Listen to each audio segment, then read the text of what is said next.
गावकरी आणि देव पण एवढा कसा काय मेहरबान होतो माझ्यावर काय माहिती.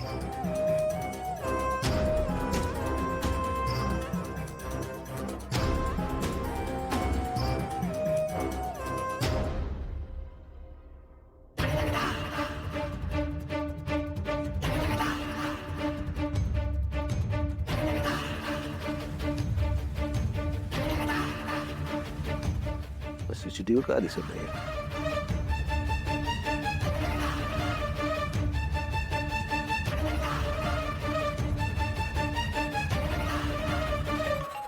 हे थांबव.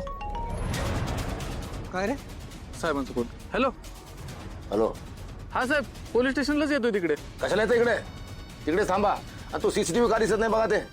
काय माहित नाही साहेब, आम्ही निघालो तर चालू होता, आता बंद पडला असतो तर माहित नाही काय. मग जाऊन बघा तिकडे. तो दुरुस्त करा सीसीटीव्ही. इकडे येऊ नका अजिबात. अहो पण साहेब, पोलीस स्टेशनच्या बाहेर गर्दी जमली ना. ते मी बघतो. तुम्ही घरी जा. आज या सेफ्टीचं बघा. आणि त्या सीसीटीव्हीचं काय झालं मला लगेच कळवा. बरं साहेब, निघतो. ए चल, साहेबांनी परत माघारी जायला सांगितलं.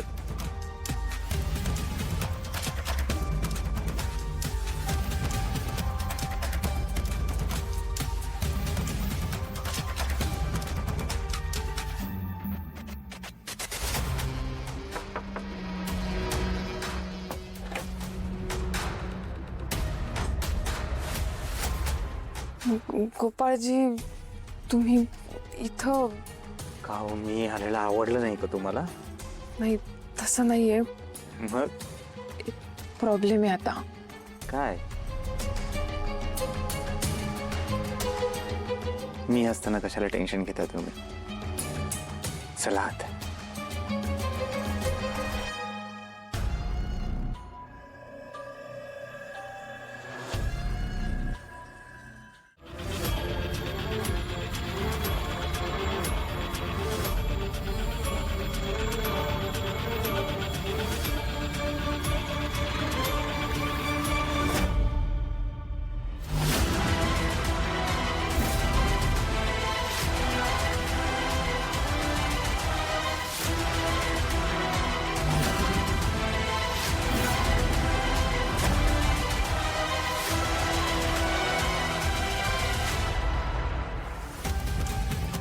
साहेब, वायर निघाली सीसीटीव्हीची.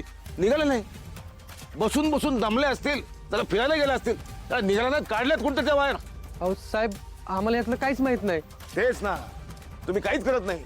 हे सीसीटीव्ही लावलेत फक्त पोलिसांना माहित होतं. गुन्हेगाराला कसं काय कळलं?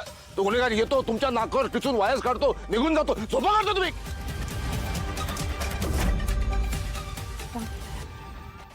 दादा, तू आत्ता कस काय इथे? हो, आजपासून मी घरूनच काम करणार आहे. गोपाळजींना जाताना दादाने पाहिलं की काय? कुणी आलं होतं का घरी? नाही. नाही, ज्याच्यावर पाळत ठेवायची होती म्हणून हे सीसीटीव्ही लावले होते, त्यानेच आमच्यावर पाळत ठेवून सीसीटीव्हीच्या वायर्स काढल्यात. जडती काय करायची? दादा, घरात मीच होते ना. घरात कोणी कशाला? तुला वाटतं तुझ्या पश्चात कोणी येऊन गेला असेल तर? लपून बसला असेल तर? त्याचं काय करायचं? जा झडती का. साहेब, तुमच्या घरची. का नागरिक नाहीये मी? जा. हो साहेब.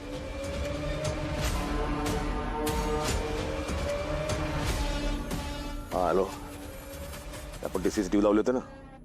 हा, तेच ते. त्याचे वायर्स निघाले, जरा येऊन पूर्ववत करा. हा.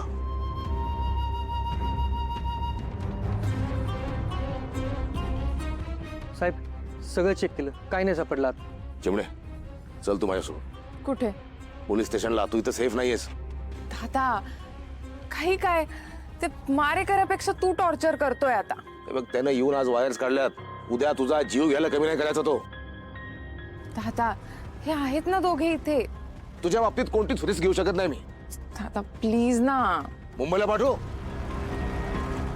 पर्स तरी घेऊ का? आम्ही काय करू?